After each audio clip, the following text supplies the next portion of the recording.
How to use Alaska Airlines Companion Fare. Let's get started. First up, make sure you have a Companion Fare voucher. This is typically given to cardholders of the Alaska Airlines Visa Signature Card or similar credit cards. Now log into your Alaska Mileage Plan account. Once inside, find your Companion Fare code under the Discount and Companion Fare Codes section in your profile. Check the expiration date on the voucher. They are only valid for a limited time. Then enter your destination, travel dates, and search for flights. Select your preferred flight. At checkout, look for the Add Companion option.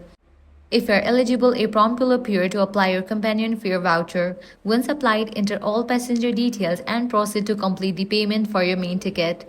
The companion ticket will be automatically added to your reservation at a discounted rate. And that's it, you have successfully used your Alaska Airlines Companion Fare. If this guide helped you out, do not forget to like, share, and subscribe. Thanks for watching.